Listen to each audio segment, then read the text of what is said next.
لا إله إلا الله وحده لا شريك له وأشهد أن محمدا عبده ورسوله أما بعد فإن خير الحديث كتاب الله وخير الهدي هدي محمد صلى الله عليه وسلم وشر الأمور محدثاتها وكل محدثة بدعة وكل بدعة ضلالة وكل ضلالة في النار. أعوذ بالله السميع العليم من الشيطان الرجيم. بسم الله الرحمن الرحيم. وإذ قلنا للملائكة اسجدوا لآدم فسجدوا إلا إبليس أبى واستكبر وكان من الكافرين.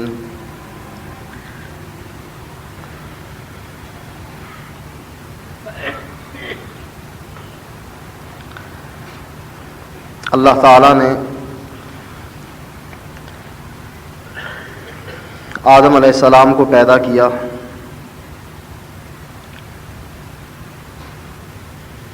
فرشتوں کو حکم دیا کہ آدم علیہ السلام کو سجدہ کریں. شیطان بھی انہی میں شامل تھا. ابا واستکبر، شیطان اکڑ گیا، اس نے تکبر کیا اور دلیل یہ دینے لگا خلقتہ من نار، خلقتنی من نار و خلقتہ من طین. اللہ تو نے تو مجھے آگ سے پیدا کیا. آگ لطیف چیز ہے، اوپر کو جاتی ہے، اور اس کو مٹی سے پیدا کیا. مٹی کثیف ہے، نیچے کو گرتی ہے. میں اعلیٰ وہ ادنا، اعلیٰ ادنا کے سامنے جھک جائے. اللہ کے حکم کا انکاری ہوا، اللہ تعالیٰ نے اس کو جنت سے نکال دیا ایک سجدہ نہ کرنے کی وجہ سے. اب یہ آدم کے بیٹے کو ورغلاتا ہے. یہ نماز پڑھنے لگے، اس کے دل میں وسوسے ڈالتا ہے، نماز سے روکتا ہے. اور جب آدم کا بیٹا سجدہ کر لیتا ہے تو یہ رونے لگ جاتا ہے کہ جس سجدے کی وجہ سے مجھے جنت سے نکالا گیا، آج آدم کا بیٹا سجدہ کر کے جنت میں جا رہا. اس کو بڑا دکھ ہوتا ہے کہ آدم کا بیٹا اللہ کی عبادت کیوں کرتا ہے، سجدہ کیوں کرتا. اور اللہ کی عبادت، اللہ کے لیے نماز، یہ ایک بہت بڑا عمل ہے. نبی اکرم صلی اللہ علیہ وسلم بھی حضرت بلال کو کہا کرتے تھے ارحنا یا بلال، اے بلال ہمیں راحت پہنچاؤ.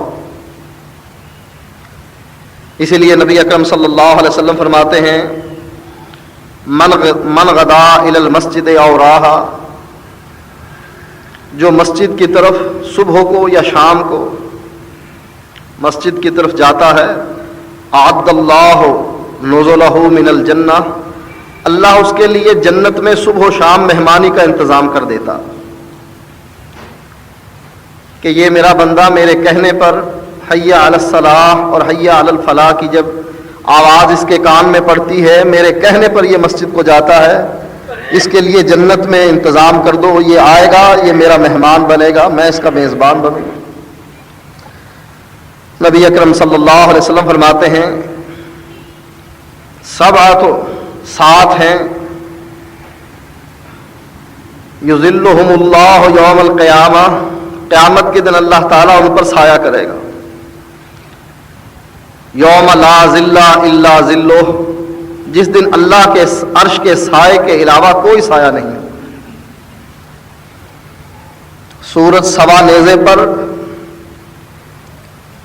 لوگ پسینے میں شرابور، کوئی ٹخنوں تک، کوئی گھٹنوں تک، کوئی ناف تک، کوئی سینے تک، اور کوئی پسینے میں غرق ہوا ہوا ہے اپنے اپنے گناہوں کی وجہ سے. اللہ اپنے عرش کے سائے تلے 7 آدمیوں کو جگہ دے گا. 7 آدمیوں سے ایک آدمی وہ بھی ہے رجل قلبہ معلق بالمسجد، وہ شخص جس کا دل ہمیشہ مسجد کے ساتھ معلق رہتا. میں نماز پڑھ کر آیا، پھر نماز کی تیاری کرنے لگا کہ کب اذان ہو اور میں مسجد میں پہنچوں۔ جو مسجد کے ساتھ ایسا تعلق رکھتا ہے، قیامت کے دن جب کوئی سایہ نہیں ہوگا، اللہ تعالیٰ ایسے آدمی کو اپنے عرش کے سائے تلے پناہ دے گا۔ نبی اکرم صلی اللہ علیہ وسلم فرماتے ہیں فَإِذَا صَلَّى، جب کوئی انسان نماز پڑھتا ہے، لم تزل الملائکۃ تصلی علیہ، فرشتے اس پر سلام بھیجنے لگ جاتے ہیں، ما دام فی مصلاہ، جب تک کہ یہ مسجد میں رہتا ہے، نماز پڑھنے والی جگہ پر بیٹھتا ہے۔ اور فرشتے کیا کہتے ہیں؟ اللہم ارحمہ، اللہ اس پر اپنا رحم نازل کر دے، اللہم صلی علیہ، اللہ اپنی مہربانی اس پر نازل کر دے، اللہم تب علیہ، اللہ اس پر مہربان ہو جا۔ فرشتے اس آدمی کے لیے بخشش کی دعا کرتے ہیں، مغفرت کی دعا کرتے ہیں، رحمت کی دعا کرتے ہیں۔ مانگنے والے فرشتے جو بے گناہ ہیں، جو گناہ گار نہیں ہیں، وہ اللہ تعالیٰ سے بندے کے لیے مانگتے ہیں، اس کے لیے جو نماز پڑھتا ہے۔ جب تک کہ یہ اپنے مصلے پر بیٹھا رہتا ہے، فرشتے اس کے لیے دعائیں مانگتے ہی رہتے ہیں، اللہ اس کو معاف کر دے، اللہ اس پر رحم بھیج، اللہ اس پر مہربان ہو جا، اس کے گناہوں کو معاف کر دے۔ نبی اکرم صلی اللہ علیہ وسلم فرماتے ہیں بشر المشائین فی الظلم، جو لوگ کثرت سے اندھیروں میں یعنی مغرب، عشاء اور فجر کی نماز میں کثرت سے جاتے ہیں، اذان ہوئی اور مسجد میں پہنچ گئے، نبی اکرم صلی اللہ علیہ وسلم فرماتے ہیں بالنور التام یوم القیامہ، ان کو قیامت کے دن پورے نور کی خوشخبری دے دو کہ ان کے آگے پیچھے دائیں بائیں نور ہی نور ہو۔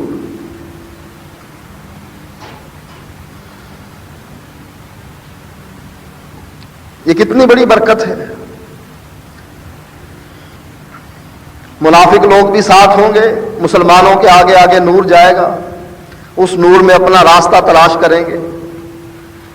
منافقوں کا نور بجھ جائے گا، وہ کہے گا منافق مسلمان سے کہ ذرا رکو، ہمیں بھی ساتھ لے لو، ہم دنیا میں تمہارے ساتھ تھے۔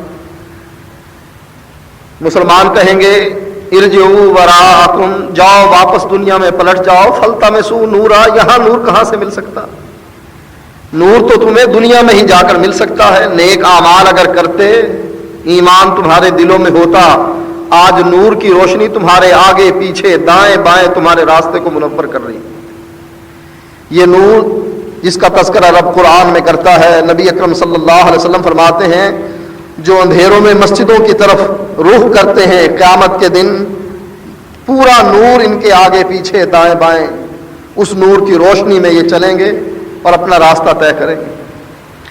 نبی اکرم صلی اللہ علیہ وسلم فرماتے ہیں اذا رأیتم الرجل یتعاہد المسجد، جب تم دیکھو کہ کوئی شخص مسجد کے لیے ہمیشہ کوشش کرتا ہے، بے چین رہتا ہے، مسجد کی تیاری کرتا ہے، فاشہدوا لہ بالایمان، گواہی دو کہ وہ مومن ہے۔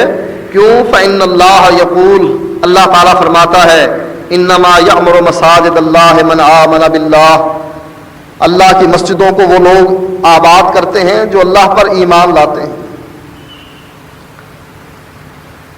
اور جس کے دل میں ایمان نہیں پھر وہ مسجد سے بھاگتا ہے، دور سے دور، دور سے دور، کہ کہیں کوئی بات ہدایت کی میرے کان میں نہ پڑ جائے، کہیں اللہ اور اس کے رسول کا کوئی حکم نہ سن لوں، شیطان اس کو مسجد سے دور کرتا۔ ثلاثۃ، نبی اکرم صلی اللہ علیہ وسلم نے فرمایا تین ہیں، کلہم ضامن علی اللہ، سب کے سب ضامن ہیں اللہ پر۔ ان میں سے ایک شخص رجل راح الی المسجد فہو ضامن علی اللہ، جو مسجد کی طرف جاتا ہے وہ بھی اللہ پر ضامن، ضمانت ہے اللہ تعالیٰ کی طرف سے، اللہ کی ضمانت میں ہے وہ شخص مسجد کی طرف جانے والا۔ نبی اکرم صلی اللہ علیہ وسلم فرماتے ہیں اذا مررتم بریاض الجنہ، جب تم ریاض الجنہ جنت کے باغات میں پھرو، اس میں پہنچو، فرتعو، تو چر لیا کرو، جب باغات میں پہنچو وہاں سے کھا پی لیا کرو. قیل یا رسول اللہ وما ریاض الجنہ، نبی اکرم صلی اللہ علیہ وسلم سے صحابہ پوچھنے لگے اللہ کے نبی یہ جنت کے باغات کیا ہیں؟ جنت کے باغوں میں آپ جانے کا ہمیں حکم دیتے ہیں، یہ جنت کے باغات کیا ہیں؟ نبی اکرم صلی اللہ علیہ وسلم فرماتے ہیں المساجد، اللہ کی مسجدیں جنت کا گھر، جنت کے باغات. صحابہ پوچھنے لگے اللہ کے نبی اس میں جو چرنے کے بارے میں، کھانے پینے کے بارے میں آپ نے ارشاد فرمایا وہ کیا ہے؟ آپ نے فرمایا سبحان اللہ والحمد للہ ولا الہ الا اللہ واللہ اکبر. جب تم مساجد میں جاؤ اللہ کا ذکر ان کلمات کے ساتھ کرو. نماز پڑھنا، مسجدوں کی طرف آنا، یہ کتنا بڑا عمل ہے، لیکن ہماری بدقسمتی کہ آج اس عظیم عمل میں ہم پیچھے ہی پیچھے ہیں. ہمارا یہ عمل سستی کی طرف، کاہلی کی طرف، بے دھیانی کی طرف، اور ہم میں سے اکثریت ایسے لوگوں کی ہے. فخلف من بعدہم خلف اضاعوا الصلاۃ، قرآن مجید بھی ان کا تذکرہ کرتا ہے کہ ایسے لوگ آ گئے جن کا پہلا جرم یہ تھا کہ وہ نمازوں کو برباد کرنے والے. اور نبی اکرم صلی اللہ علیہ وسلم نے اس کے بارے میں پہلے ہی ارشاد فرما دیا تھا. حضرت ابو ذر رضی اللہ تعالی عنہ سے نبی اکرم صلی اللہ علیہ وسلم فرماتے ہیں قال لی رسول اللہ صلی اللہ علیہ وآلہ وسلم، اللہ کے نبی نے مجھے ایک بات کہی، کیف انک اذن کانت علیک امراء یمیتون الصلاۃ و یؤخرون الصلاۃ. اے ابو ذر تیری حالت اس وقت کیسی ہو جائے گی جب تجھ پر ایسے امیر مسلط ہوں گے جو نمازوں کو فوت کر دیں گے یا نمازوں کو مؤخر کر دیں گے. یہ نبی اکرم صلی اللہ علیہ وسلم کی پیشن گوئی تھی کہ ایسے خلفاء، ایسے بادشاہ آ جائیں گے جو نمازوں کو لیٹ کر کے پڑھیں گے، نمازوں کو مؤخر کر کے پڑھیں گے. حضرت معاویہ رضی اللہ تعالی عنہ کے بعد یہ جتنے بھی خلفاء آئے اکثر کی حالت یہی تھی. آج وہ بادشاہ تو نہیں رہے، ہمارے مولوی ہیں، اور مولویوں کا مذہب کیا ہے؟ عصر کی نماز جب ہر چیز کا سایہ دگنا ہو جائے اس وقت عصر کی نماز اس کا وقت ہوتا. یہ کون کہتا ہے؟ ہمارا امام ابو حنیفہ رحمۃ اللہ علیہ کا فتویٰ وہاں سے مل گیا، اور مولویوں نے لوگوں کو پریکٹس کروا دی اور منافقوں کی صف میں کھڑا کروا دی. امام زہری بیان کرتے ہیں دخلت انا علی انس بن مالک بدمشق، میں دمشق گیا اور میں نے حضرت انس بن مالک کے ہاں حاضری دی. وہ یبکی، حضرت انس رو رہے تھے.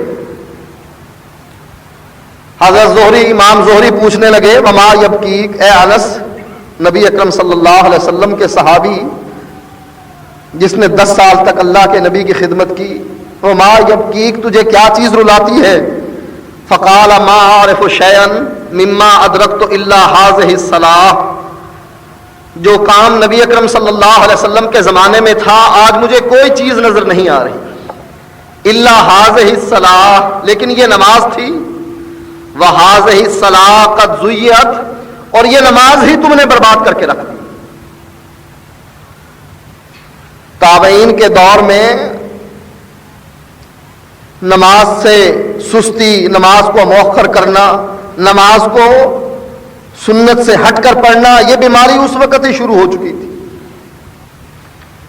یہ جو آج کل ہم لوگوں میں یہ رواج چل رہا ہے بس جی نماز پڑھنی چاہیے، یہ شیطانی چکر پرانا ہے، کوئی نیا نہیں.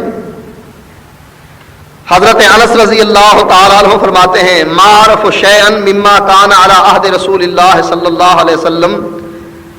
حضرت انس کہنے لگے مجھے کوئی چیز نبی کے زمانے والی نظر نہیں آتی. قیل الصلاۃ، کہا گیا اے انس تجھے نماز بھی نبی کے زمانے والی نظر نہیں آتی؟ حضرت انس فرماتے ہیں الیس صنعتم ما صنعتم فیہا، کیا نماز میں تم نے خرابیاں پیدا نہیں کر دی؟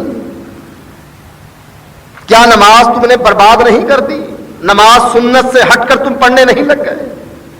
حضرت انس ہی فرماتے ہیں کہ مجھے نبی کے زمانے کی کوئی چیز نہیں آتی، نظر نہیں آتی، الا شہادت اللہ الہ الا اللہ، مگر یہ کلمہ ہے جو نبی کے زمانے والا ہے، باقی نماز، روزہ، حج، زکوٰۃ ہر چیز بدل کے رکھ۔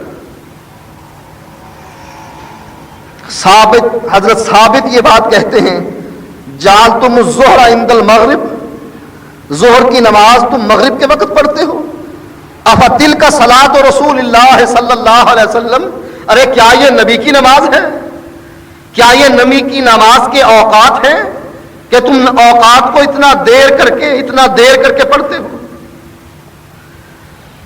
حضرت اکرمہ اپنے زمانے کے حالات بیان کرتے ہیں، قال صلیت خلف شیخ بمکہ تھا، میں نے ایک بوڑھے کے پیچھے نماز پڑھی، فکبر 22، اس نے 22 مرتبہ اللہ اکبر کہی 4 رکعتوں میں۔ فقلت لابن عباس، میں نبی کے چچا کے بیٹے کے پاس گیا اور میں نے اس کو کہا، انہو احمق، یہ تو احمق ہے، بوڑھا، جس بوڑھے کے پیچھے میں نماز پڑھ کے آ رہا ہوں بے وقوف ہے، پاگل ہے، اس کو کچھ پتہ نہیں۔ عبداللہ بن عباس کہنے لگے، تیری ماں تجھے گم پائے، ارے تو مر جائے، سنت و بالقاسم، یہ تو محمد الرسول اللہ کی سنت۔ نماز کے کاشن اللہ اکبر لوگوں نے یہی چھوڑ دیے تھے، چپ کر کے رکوع میں چلے گئے، چپ کر کے کھڑے ہو گئے، چپ کر کے سجدے میں چلے گئے۔ اور جب حضرت اکرمہ نے نماز پڑھی، یہ بخاری کی روایت ہے، حضرت اکرمہ نے نماز پڑھی، کہنے لگا یہ تو احمق آدمی ہے، 22 مرتبہ نماز میں اللہ اکبر کہتا۔ حضرت اکرمہ ہی بیان کرتے ہیں، قال رأیت رجلا عند المقام، میں نے بیت اللہ میں مقام ابراہیم کے پاس ایک آدمی کو دیکھا، یکبر فی کل خفض ورفع، وہ جھکتا تھا تب بھی اللہ اکبر کہتا تھا، اور جب کھڑا ہوتا تھا تب بھی اللہ اکبر کہتا تھا۔ وَإِذَا قَامَ وَإِذَا خَفَضَ، جب وہ کھڑا ہو یا جھکے وہ اللہ اکبر کہہ کر کھڑا ہوتا تھا، اللہ اکبر کہہ کر سجدے میں جاتا تھا۔ فَأَخْبَرْتُ ابن عباس، میں نے عبداللہ بن عباس کو یہ بات بیان کی، وہ کہنے لگے تعجب میں، یعنی یہ بات بیان کی کہ یہ عجیب بات ہے کہ یہ اللہ اکبر کہہ رہا ہے۔ آپ نے کہا، اولیس تلک الصلاۃ لا ام لک، ارے تیری ماں نہ رہے اس دنیا میں، کیا یہ نبی کی نماز نہیں؟ کیا یہ نبی کی نماز کا طریقہ نہیں؟ جو طریقہ تو دیکھ کر آ رہا ہے، یہ نبی اکرم صلی اللہ علیہ وسلم کا طریقہ تھا۔ حضرت حذیفہ دیکھتے ہیں، رأى حذیفہ رجلا لا یتم الرکوع ولا سجود، ایک شخص کو دیکھا نہ وہ سجدہ پورا کرے نہ وہ رکوع پورا کرے، فٹافٹ رکوع میں، سجدے میں، ابھی سر اٹھایا نہیں، دوبارہ سجدے میں۔ قال ما صلیت، حضرت حذیفہ کہنے لگے تیری نماز نہیں ہوئی، تو جو یہ ٹھونگے مار رہا ہے تیری نماز نہیں ہوئی۔ وَلَوْ مُتَّ عَلَى غَيْرِ الْفِطْرَةِ الَّتِي فَطَرَ اللَّهُ مُحَمَّدًا، اگر تو اس حال میں مر گیا تو غیر فطرت پر مرے گا، تو اس فطرت پر نہیں مرے گا جس فطرت پر اللہ تعالی نے محمد صلی اللہ علیہ وسلم کو پیدا کیا۔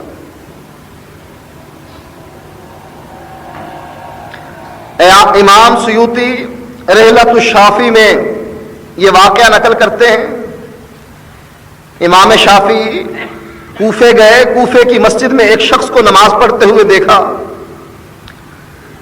کہنے لگے تیری نماز کیسی نماز ہے، کس طریقے سے تو نماز پڑھ رہا ہے، یہ نماز محمد صلی اللہ علیہ وسلم کے طریقے سے ہٹی ہوئی۔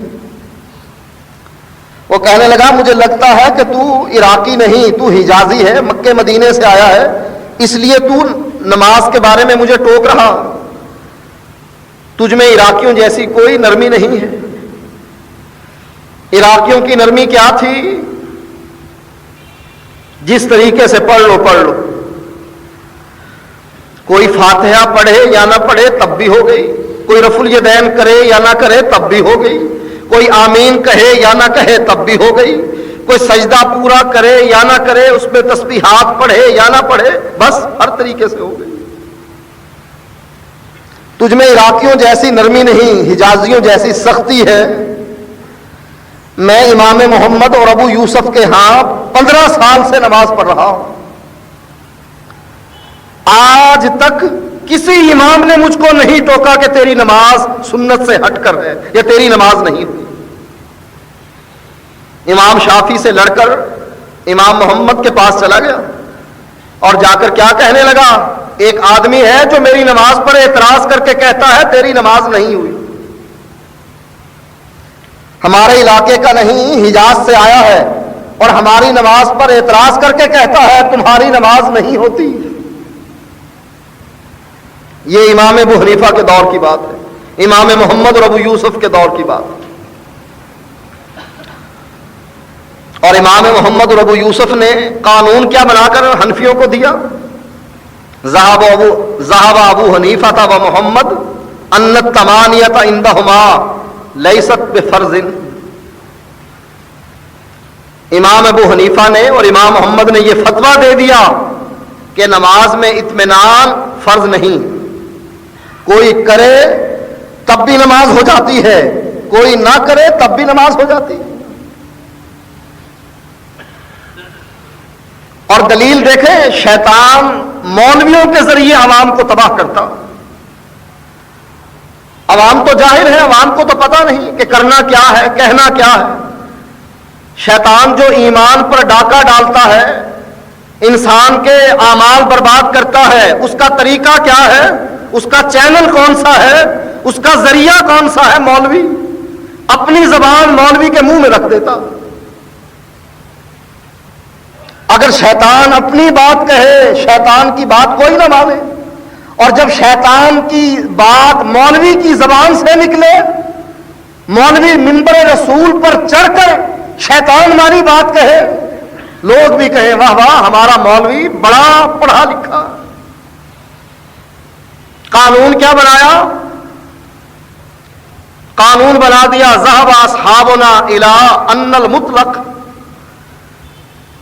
ہمارے امام ہمارے ائمہ اس بات پر وہ یہ بات طے کر گئے، ان کا یہ مذہب ہے ان المطلق من کتاب اللہ، کہ جب کوئی مطلق بات اللہ کی کتاب سے آ جائے، اذا امکن العمل باطلاقہ، اور جب اس پر عمل کرنا ممکن ہو، فالزیادۃ علیہ بخبر الواحد لا یجوز، تو حدیث کے ذریعے قرآن پر زیادتی نہیں کی جا سکتی،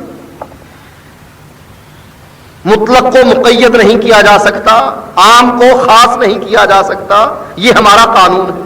وَمِثَالُهُ فِي قَوْلِهِ تَعَالَى، اور حنفیوں نے اپنے اصول فقہ کی کتاب میں مثال دے کر کیا بیان کیا، وَرْكَعُوا مُطْلَقٌ فِي مُسَمَّى الرُّكُوعِ، کہ رکوع کرنا، اللہ کا حکم کہ رکوع کرو، یہ رکوع ہے بس صحیح ہے، فَلَا يُزَادُ عَلَيْهِ شَرْطُ التَّعْدِيلِ بِحُكْمِ الْخَبْرِ، حدیث کی وجہ سے کہ حدیث یہ کہتی ہے کہ آرام سے رکوع کر، اطمینان سے رکوع کر، اس میں تسبیحات پڑھ، ہم حدیث کی وجہ سے اس پر زیادتی نہیں کریں۔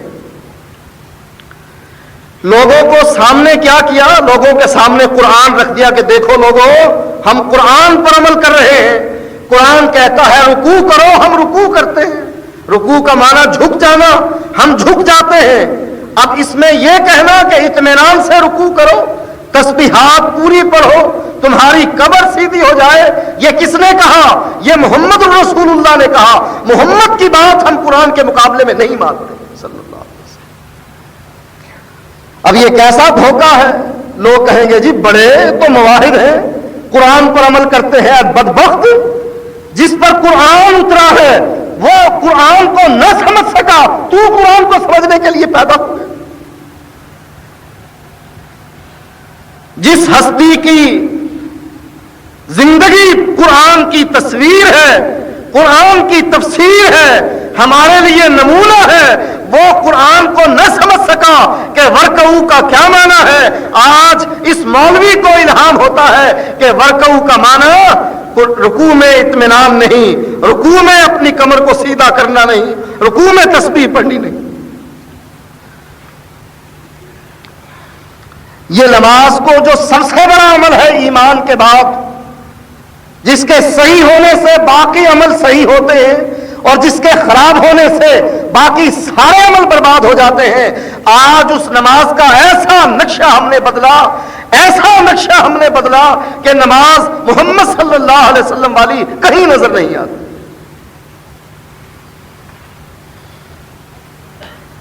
حضرت انس روتے رہے، حضرت اکرمہ بیان کرتے رہے، حضرت حذیفہ بیان کرتے رہے، حضرت ثابت بیان کرتے رہے اپنے زمانے کی غلطیاں۔ امام محمد بن حنبل نے نمازیوں کی غلطیوں کو دیکھ کر کتاب الصلاۃ لکھی اور کہا کہ نمازیوں تمہاری نماز سنت کے مطابق نہیں۔ نماز پڑھ لینا، صرف نماز پڑھ لینا، یہ کوئی بہت بڑا اعزاز نہیں ہے۔ نماز وہ پڑھنا جو محمد صلی اللہ علیہ وسلم نے پڑھی، وہ نماز پڑھنا اپنے اللہ کو راضی کرنا ہے۔ اگر اس نماز سے ہٹ کر اپنا طریقہ سامنے رکھا، اللہ کی قسم کھا کر کہتا ہوں وہ نماز قبول نہیں ہے۔ وَلَوْ مُتَّ عَلَى غَيْرِ الْفِطْرَةِ، اگر کوئی شخص ایسی نماز پڑھتا ہوا مر گیا، وہ غیر فطرت پر مرے گا۔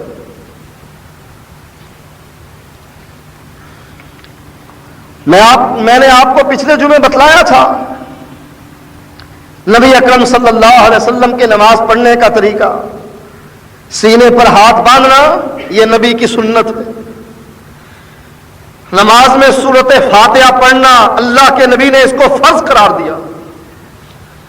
اور حنفیوں کی الٹی چال، ان کا الٹا دماغ کہ فاتحہ بھی فرض ہے۔ کہاں سے فرض ہے؟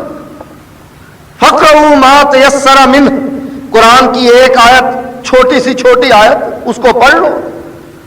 اگر وہ نہ آئے، اگر آتی ہو پھر بھی فارسی میں یا اپنی زبان میں پڑھ لو، بس ٹھیک ہے، قرات ہو۔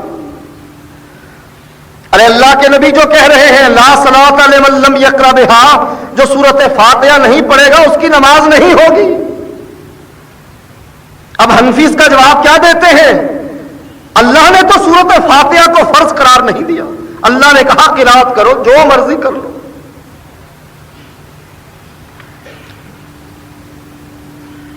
ہم قرآن کو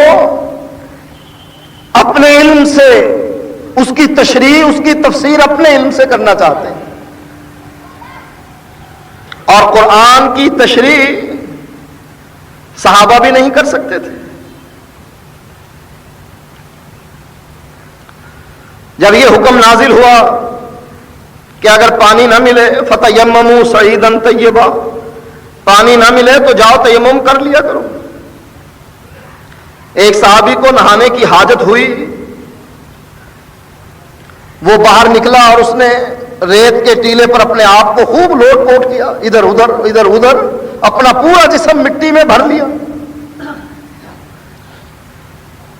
نبی اکرم صلی اللہ علیہ وسلم کے پاس آیا، آپ نے کہا ہے جابر تو نے یہ کیا حالت بنا رکھی ہے؟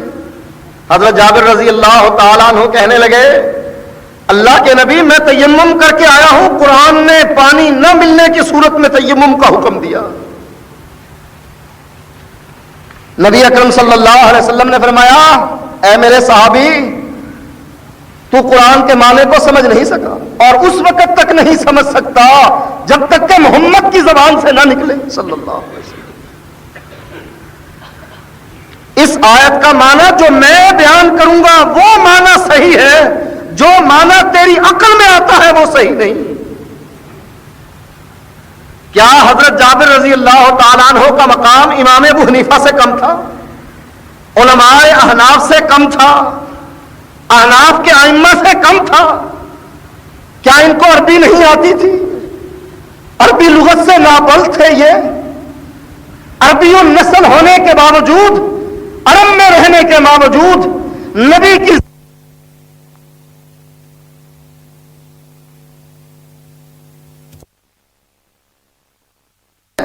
رمضان کی سحری، اس کے لیے وقت اللہ تعالیٰ نے مقرر کیا اور حکم دے دیا کہ کالا دھاگا سفید دھاگے سے جب واضح واضح نظر آنے لگے تب تم اس وقت تک کھاؤ اور جب واضح واضح رنگ ہو جائے پھر نہ کھاؤ، حتیٰ یتبین لکم، یہاں تک کہ بالکل واضح ہو جائے تمہارے لیے کالا اور سفید دھاگا۔ ایک صحابی نے کالا اور سفید دھاگا لیا اور اپنے تکیے کے نیچے رکھ دیا، اٹھتے رہے، اٹھ کے نکال کے دیکھتے رہے، دیکھ کے نہیں ابھی وقت ہے، ابھی سفید اور کالا دھاگا علیحدہ علیحدہ نظر نہیں آ رہا، ابھی وقت ہے۔ کھاتے رہے، نبی اکرم صلی اللہ علیہ وسلم کے پاس صبح کو پہنچے اور کہنے لگے اللہ کے نبی میں نے آج ایسے کیا۔ نبی اکرم صلی اللہ علیہ وسلم نے فرمایا پھر تیری گردن اتنی لمبی ہو گئی کہ یہ پورا افق تیری گردن کے نیچے آ گیا۔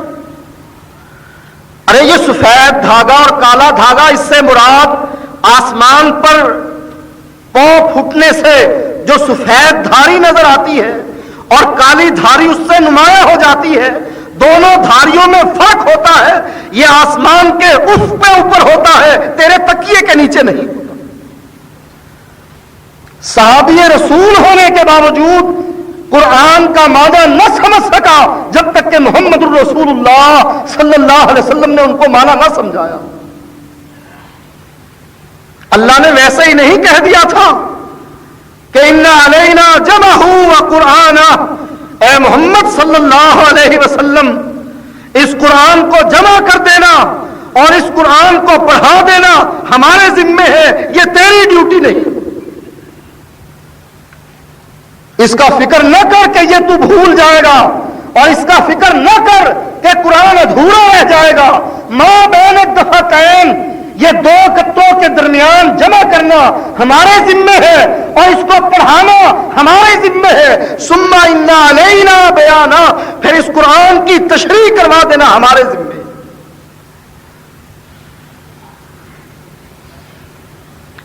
اللہ نے قرآن کے معنی کو محمد الرسول اللہ صلی اللہ علیہ وسلم پر نہیں چھوڑا، بلکہ آسمان سے وحی کے ذریعے نبی کو قرآن کے معنی کی تعلیم دی۔ اسی لیے نبی اکرم صلی اللہ علیہ وسلم فرماتے ہیں اوتیت القرآن ومثلہ معہ، اللہ نے مجھ کو قرآن دیا، اس کے ساتھ ساتھ اس کی تفسیر بھی عطا کی۔ قرآن بھی وحی کے ذریعے اترا ہے اور اس کی تفسیر حدیث یہ بھی وحی کے ذریعے اتری۔ اقیم الصلاۃ، نماز پڑھ، لیکن پڑھنی کیسے ہے؟ اللہ نے جبرائیل کو بھیج دیا، اے جبرائیل جا میرے نبی کی امامت کروا، وہ تیرا مقتدی بنے، اس کو نماز سکھا، اس کو نماز کے اوقات بتلا، وہ تجھ سے سیکھ کر پھر اپنی امت کو سکھائے گا، پھر میرا حکم اس پر عمل ہو سکے گا۔ اقیم الصلاۃ، نماز قائم کرو، کیسے؟ صلو کما رأیتمونی اصلی، جیسے تم نے محمد کو پڑھتے ہوئے دیکھا۔ اب مولوی کی بات یہی، بس ٹھیک ہے جی فاتحہ پڑھ لو تب بھی ہو جاتی ہے، نہ پڑھ لو تب بھی۔ اللہ کے نبی لاکھ کہتے ہیں لا صلاۃ لمن لم یقرأ بفاتحۃ الکتاب، جو شخص سورۃ فاتحہ نہیں پڑھتا اس کی نماز نہیں ہوتی، کہتے رہے، ہمارا امام جو نہیں کہتا۔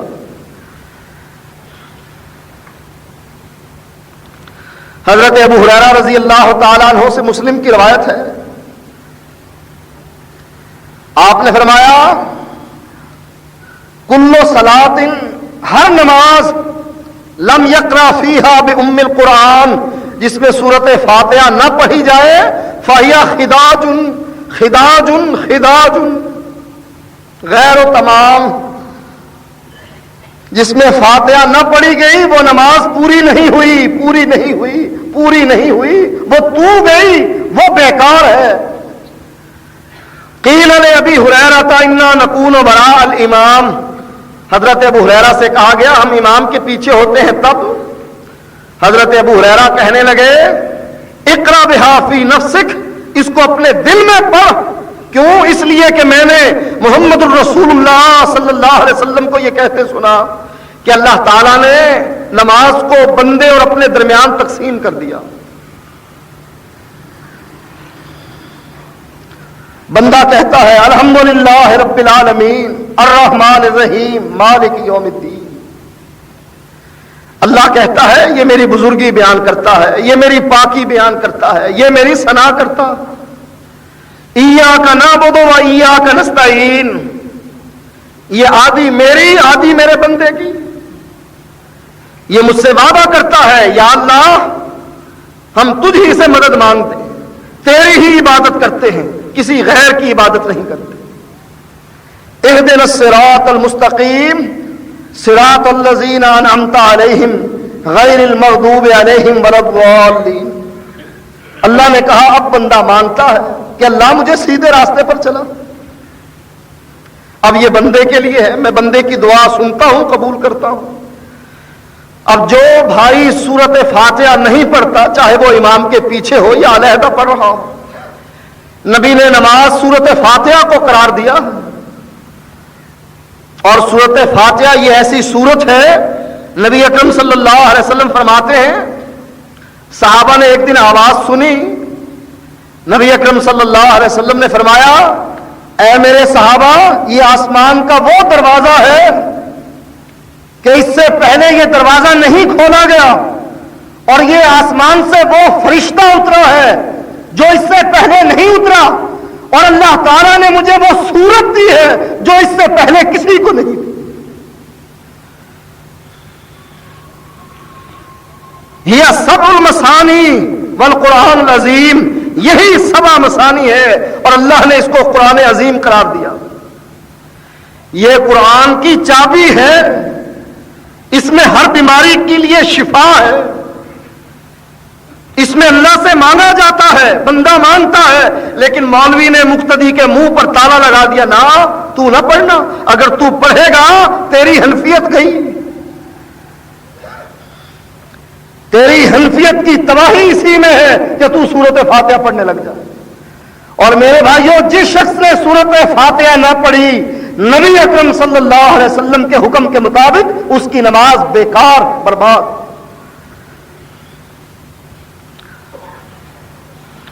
مسند احمد کی روایت ہے، مسند ابی یعلا کی روایت ہے، حضرت انس اور دوسرے صحابہ سے مروی ہے، نبی اکرم صلی اللہ علیہ وسلم کے پیچھے لوگوں نے قرات کی، آپ نے پوچھا میرے پیچھے بھی پڑھتے ہو؟ حل تقرؤون معی، کیا تم میرے پیچھے بھی پڑھتے ہو؟ صحابہ کہنے لگے نعم یا رسول اللہ، ہاں اللہ کے نبی پڑھتے ہیں۔ آپ نے فرمایا فلا تفعلوا الا بفاتحۃ الکتاب، میرے پیچھے قرات نہ کیا کرو مگر سورت فاتحہ ضرور پڑھا کرو۔ کیوں؟ فإنہ لا صلاۃ لمن لم یقرأ بہا، جو اس کو نہیں پڑھتا اس کی نماز نہیں ہوتی۔ اب ہمارے ہاں چونکہ دین کو مولویوں کے ذریعے سمجھا جاتا ہے، اب ہم اہل حدیث ہیں، قرآن حدیث کو ماننے والے ہیں، بڑا ہمیں شوق ہے دین کا، لیکن ہم اپنے بچوں کی تربیت کیسی کر رہے ہیں؟ بچہ جب کہیں سے پڑھ کر آتا ہے، کسی ادارے سے پڑھ کر باہر نکلتا ہے، میٹرک کا سرٹیفکیٹ لیتا ہے، ثانویہ کو پاس کرتا ہے، بی اے یا ایم اے کر لیتا ہے، ایم ایس سی یا پی ایچ ڈی کر لیتا ہے، کبھی آپ نے دیکھا اس کی صورت کو، اس کی سیرت کو، اس کے چال چلن کو، اس کے ڈھنگ کو، اس کے اٹھنے بیٹھنے کو، وہ ایک مسلمان کا بیٹا نظر آتا ہے یا کافر کی اولاد نظر آتا ہے؟ کبھی اس کے چھلے ہوئے چہرے کو دیکھے اور اپنی قبر میں پڑتے ہوئے جوتے دیکھے کہ کیسے جوتے پڑ رہے ہیں آپ سمجھتے ہیں یہ کوئی مذاق ہے؟ یہ دنیا کا معاملہ، یہ دنیا کا پڑھنا، یہ کالج اور یونیورسٹیوں میں جانا، یہ تو دنیا کے ساتھ متعلق ہے، یہ تو بس مذاق ہے، اس کا دین کے ساتھ کیا تعلق؟ میرے بھائیوں یاد رکھو، جس باپ نے اپنے بیٹے کی تربیت صحیح نہ کی، ایک تو قدرتی طور پر ہو جانا، جیسے نوح علیہ السلام کا بیٹا بھی برباد ہو گیا، اس میں نوح علیہ السلام کا کیا قصور؟ اس میں نوح علیہ السلام کی غلطی نہیں، نوح علیہ السلام اپنے بیٹے کو بلاتے رہے، یا بنی ارکب معنا، اے میرے بیٹے آ، میرے ساتھ آ، میرے ساتھ مسجد میں چل، میرے ساتھ درس میں آ، قرآن حدیث کا واز سن، یہ چھوڑ یہ غلط قسم کے رویے، غلط قسم کی کتابیں. نوح علیہ السلام تو کہتے رہے آ کشتی میں سوار ہو جا، کافروں کے ساتھ نہ رہے، لیکن نوح علیہ السلام کا بیٹا نہ مانا. اور ایک باپ اپنے بیٹے کو اپنے ہاتھ سے عیسائیوں کے مدرسے میں، بے دینوں کے مدرسے میں، بے دینوں کے سکول میں، اجی میرا بیٹا دین پڑھے یا نہ پڑھے انگریزی فر پڑھتا.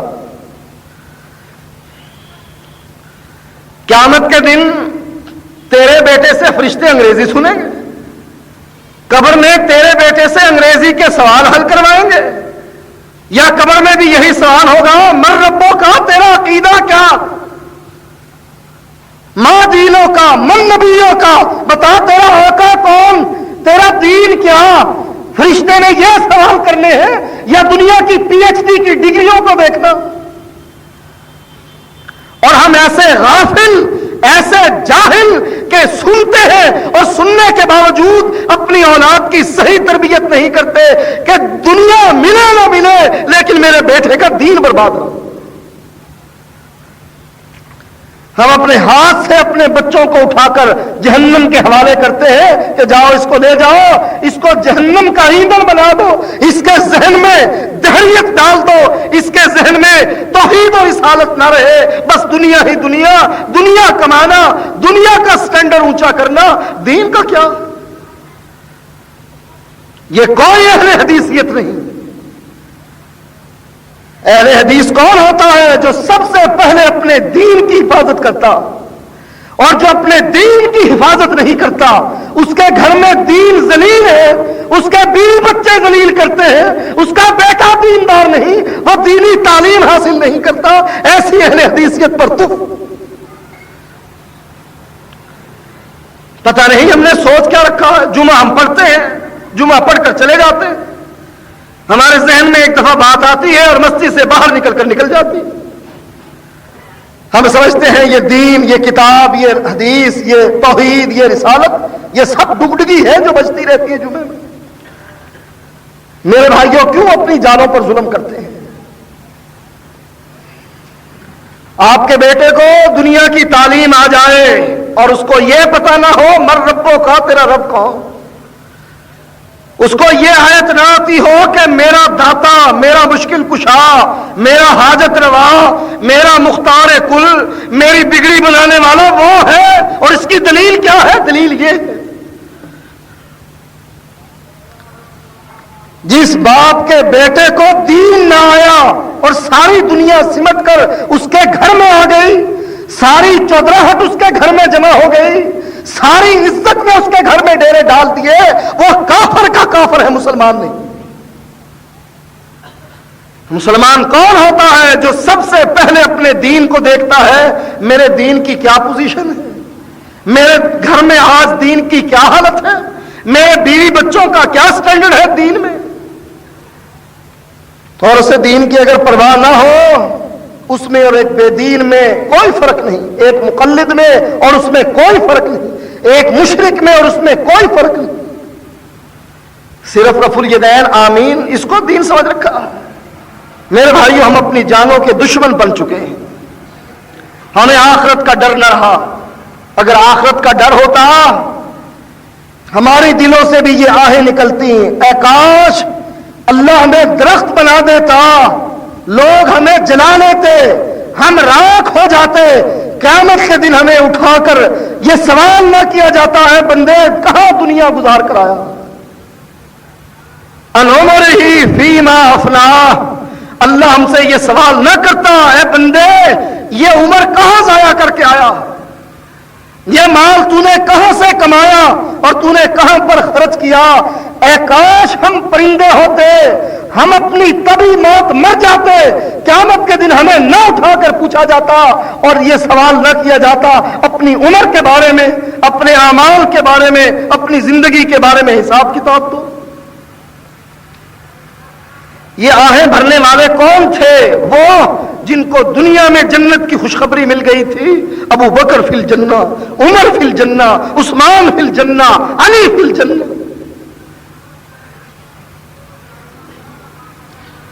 حضرت عثمان رضی اللہ تعالی عنہ نے 8 مرتبہ نبی کی زبان سے جنت کی خوشخبری، جنت کی بشارت حاصل کی۔ کوئی صحابی حضرت عثمان کا اس معاملے میں مقابلہ نہیں کر سکتا کہ حضرت عثمان نے جتنی مرتبہ نبی کی زبان سے عثمان تیرے لیے جنت، عثمان تیرے لیے جنت، عثمان اللہ نے یہ وعدہ کر لیا ہے تجھ کو ضرور جنت میں بھیجے گا۔ اور اس کی حالت کیا ہوتی تھی؟ جو ہی قبر پر جاتے بے اختیار زاروں قطار روتے۔ لوگ پوچھتے عثمان تو قبر پر آ کر کیوں روتا ہے؟ اللہ نے تجھ کو جنت دے دی ہے، تو قبر پر آ کر اتنا کیوں روتا ہے؟ حضرت عثمان کیا جواب دیا کرتے تھے؟ لوگوں، یہ آخرت کی پہلی منزل ہے، جو اس میں کامیاب وہ کامیاب، اور جس میں پھنس گیا وہ پھنس گیا۔ کبھی فکر کی ہم نے کہ ہم نے اسی قبر میں جانا جس میں ہمارے باپ دادا گئے؟ ہم سے بھی وہی سوال ہونے ہیں جو دوسرے لوگوں سے ہونے ہیں۔ ہم نے ان سوالوں کی تیاری کر لی، عقیدہ سیکھ لیا، اپنی اولاد کو سکھا دیا، نبی کی سنت پر عمل کر لیا، نبی کے دین کو اپنے گھر میں نافذ کر لیا، یا ویسے کہ چٹ ہی چٹ؟ کوئی پتہ نہیں ایک دیندار میں فرق کیا ہے اور دنیا دار میں فرق کیا ہے۔ جو کچھ ایک دیندار کے گھر میں چلتا ہے وہی کچھ ایک دنیا دار کے گھر میں چلتا ہے۔ کوئی ہے فرق؟ گھر سے بے پرد عورت کو نکلتے ہوئے دیکھ کر کبھی آپ اندازہ لگا سکتے ہیں کہ ایک بے دین کے گھر سے بھی ایسے ہی عورت بن سڑ کے نکلتی ہے جیسے میرے گھر سے نکل رہی ہے؟ آپ کی غیرت کو ہو کیا گیا؟ آپ نے اللہ کو سمجھ کیا لیا ہے؟ کیا یہ مذاق من ہے؟ میرے بھائیوں، اپنے آپ کو دیکھو کہ ہم کس جگہ پر کھڑے ہیں آج۔ کوئی ٹھکانے نہیں، ادھر بھی آگ ادھر بھی آگ۔ جس مقام پر آج ہم نے اپنے آپ کو کھڑا کر لیا، وہ مقام ایسا مقام ہے کہ جہاں آگ ہی آگ ہے، ادھر بھی ادھر بھی، کاروبار میں بھی، گھر میں بھی، بیوی پر بھی، بچوں پر بھی، ملک میں بھی، محلے میں بھی، ہر طرف آگ لگی ہوئی ہے بے دینی کی۔ اور اسی آگ میں ہم گر کر جلنا چاہتے ہیں۔ اپنے آپ کو بچا لو، قوا انفسکم واہلیکم نارا، اپنے گھر والوں کو بچا لو، ان پر رحم کھاؤ، ان کو دین کے راستے پر لے کر آؤ، کتاب و سنت کی تعلیم دو، تاکہ اللہ تعالیٰ ان سے راضی ہو جائے اور ان کی آخرت بہتر کر دے۔ وآخر دعوانا الحمد للہ نحمده ونستعینه ونستغفره ونعوذ باللہ من شرور انفسنا ومن سیئات اعمالنا، من يهده الله فلا مضل له ومن يضلله فلا هادي له، واشهد ان لا اله الا الله وحده لا شريك له، واشهد ان محمدا عبده ورسوله، اما بعد فان خير الحديث كتاب الله، وخير الهدي هدي محمد صلى الله عليه وسلم، وشر الامور محدثاتها، وكل محدثة بدعة، وكل بدعة ضلالة، وكل ضلالة في النار۔ یہ ایک اعلان ہے کہ جامع مسجد صفا اہل حدیث کے لیے 3 پلاٹ مبلغ 76 لاکھ روپے میں خریدے ہیں، جس میں سے 48 لاکھ روپے اللہ تعالیٰ کے فضل اور آپ حضرات اور ماں بہنوں کے تعاون سے ادا کیے جا چکے ہیں، بقایا 28 لاکھ روپے ابھی ادا کرنے ہیں۔ اب پلاٹ نمبر 4 بھی مجبوری کی وجہ سے خریدا گیا ہے، کیونکہ پلاٹ پر مالک نے عمارت کی تعمیر شروع کر دی تھی، جس وجہ سے اہل حدیث ویلفیئر ٹرسٹ کا مجوزہ منصوبہ متاثر ہو جاتا ہے۔ ہمارا منصوبہ 4 پلاٹوں پر تہہ خانہ اور اوپر مسجد تعمیر کرنے کا ہے۔ بیسمنٹ میں میٹرک تک سکول کھولنے کا پروگرام ہے، جہاں ہم سب کے بچے اس سکول میں عصری تعلیم راولپنڈی بورڈ کے مطابق اور ساتھ ہی دینی تعلیم حاصل کریں گے۔ لہٰذا اس پروگرام کے تحت 4تھے پلاٹ کا بھی سودا کر لیا گیا ہے۔ مبلغ 5 لاکھ روپے فوری طور پر کچھ حضرات سے قرض حسنہ لے کر مالک پلاٹ کو ادا کر دیے ہیں، بقایا رقم 17 لاکھ روپے 15 رمضان المبارک تک ادا کرنے ہیں۔ پلاٹ نمبر 1 اور پلاٹ نمبر 2 کی مکمل ادائیگی مبلغ 43 لاکھ روپے کی جا چکی ہے۔ پلاٹ نمبر 3 کے بقایا 28 لاکھ روپے اور پلاٹ نمبر 4 کے 22 لاکھ روپے، یعنی کل مبلغ 50 لاکھ روپے 15 رمضان تک ادا کرنے باقی ہیں۔ یہ ایک بہت بڑی ذمہ داری آن پڑی ہے اور سب اللہ تعالیٰ کی خوشنودی کے لیے کیا جا رہا ہے۔ رسول اللہ صلی اللہ علیہ وسلم نے فرمایا جو شخص اللہ کی رضا کے لیے مسجد بنائے اللہ تعالیٰ اس کے لیے جنت میں گھر بناتا ہے۔ پہلے بھی آپ ہی حضرات ماں بہنوں نے مسجد کے لیے زمین خریدنے میں تعاون فرمایا ہے، انشاءاللہ اللہ تعالیٰ آپ کے لیے بہشت میں گھر بنائے گا۔ آپ سب حضرات اور ماں بہنوں سے پرزور اپیل کی جاتی ہے کہ زمین کی بقایا قیمت مبلغ 50 لاکھ روپے کی 15 رمضان المبارک تک لازمی ادائیگی میں بھرپور تعاون فرمائیں، اپنے اپنے والدین کے لیے جنت میں گھر بنائیں۔ دنیا کے محل وغیرہ تو یہیں رہ جائیں گے، صرف مسجد کی تعمیر میں حصہ لے کر اللہ کی طرف سے آپ کے لیے جنت میں بنایا ہوا گھر ہی آپ کے دائمی کام آئے گا۔ حضرات ماؤں بہنوں، آج آپ خود بھی بڑھ چڑھ کر اس کار خیر میں حصہ لیں اور اپنے احباب کو بھی مائل کر کے مسجد کی تعمیر کے مقدس کام میں حصہ ڈلوائیں۔ اللہ تعالیٰ آپ کی معاونت کو شرف قبولیت بخشے، آمین۔ خوش نصیب ہیں وہ لوگ جن کے لیے اللہ تعالیٰ بہشت میں گھر بناتا ہے۔ آپ حضرات اور ماں بہنوں سے استدعا کی جاتی ہے کہ اللہ کی خوشنودی حاصل کرنے کے لیے آپ سب 5000 روپے یا زیادہ عطیہ یا قرض حسنہ دے کر زمین کی بقایا رقم کی ادائیگی میں بھرپور معاملت فرمائیں۔ جزاکم اللہ خیر۔ ان اللہ یأمر بالعدل والإحسان وإیتاء ذی القربى وینہی عن الفحشاء والمنکر والبغی یعظکم لعلکم تذکرون۔ سبحان ربک رب العزۃ عما یصفون وسلام علی المرسلین والحمد للہ رب العالمین۔ اگر کوئی شخص 2 سال کے عرصے میں صرف 3 مرتبہ ملنے کے لیے گیا ہو بہن کو، جس شہر میں اس کی بہن رہتی ہے اس شہر میں ہر ہفتے میں 1-2 بار چکر لگتا ہو، یا وہ اپنی سالی اور سالے کو ملنے بغیر نہ جائے، جبکہ اس شہر میں آ کر اس نے فون بھی کر کے اپنی بہن کو بتایا، بہن خود جا کر بھائی کو مل آئے کہ بھیا اس نام میں جائز ہے بہن کو نظر انداز کیا جائے اور ساس سالی کو احترام ضرور ان کا کیا جائے، اگر بہن سے ملنے کے لیے جائے اس کو نظر انداز۔ یہ سوال ہے، بس اس میں یہ ہے کہ وہ بہن کو بھی ملنے جائے، اور اللہ تعالیٰ نے اس سے منع فرمایا ہے کہ رشتوں کو قطع کرنا، تعلق توڑنا یہ بہت بڑا گناہ ہے۔ اگر میاں بیوی علیحدہ نہ ہونا چاہیں، کوئی ان کو زبردستی علیحدہ کرنا چاہے، مثلا لڑکی کی بہن کہے اسے طلاق دو، لڑکی کا بھائی کہے ہماری چیز واپس کرو، لڑکی کا بہنوئی کہے اسے فارغ کر دو، جبکہ لڑکی یہ کہے میں نے اپنے شوہر کو چھوڑنا نہیں، اس کا شوہر نہ شرابی ہو نہ ہو تو اس نے کسی کا حق مارا ہو اور خود کسی کو زیادتی برداشت کرنے والا ہے، جب وہ نہیں چاہتا چھوڑنا تو اس طرح طلاق واقع نہیں ہوتی جب تک کہ خود طلاق نہ دے۔ زبردستی کی طلاق نہیں ہوتی۔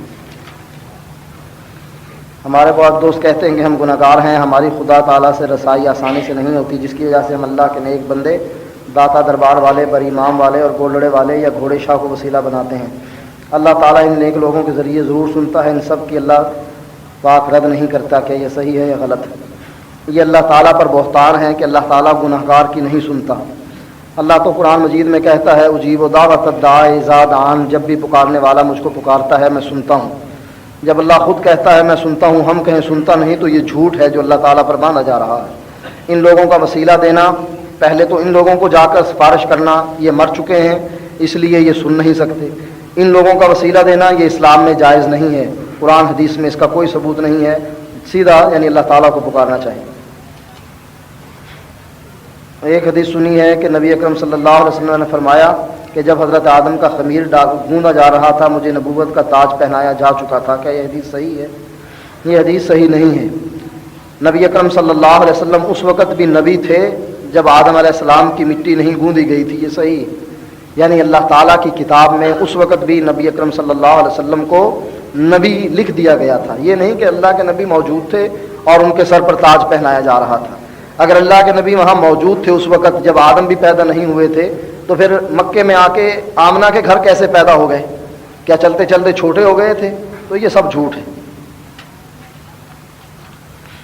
اگر آدمی نے اکیلے نماز پڑھنی ہو تو وقت ہو جائے تو وہ نماز پڑھ لے یا اس کے لیے آذان دے۔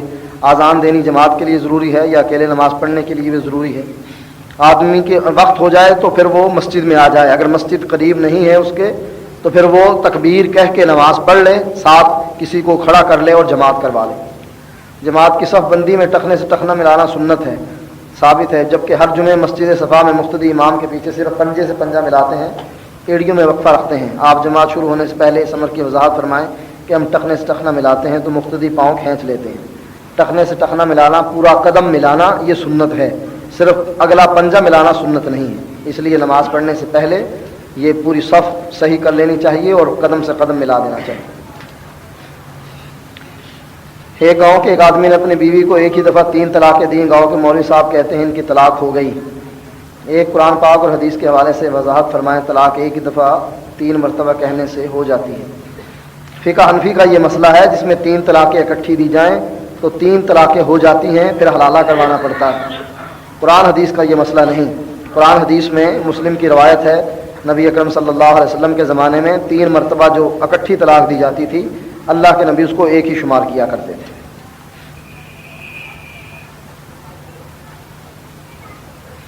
اکثر بریلوی علماء یہ واقعہ بیان کرتے ہیں کہ آدم علیہ السلام نے اللہ تعالیٰ سے توبہ حضور صلی اللہ علیہ وسلم کے وسیلے سے کی، تو اللہ تعالیٰ نے پوچھا تمہیں محمد صلی اللہ علیہ وسلم کے بارے میں کیسے معلوم ہوا؟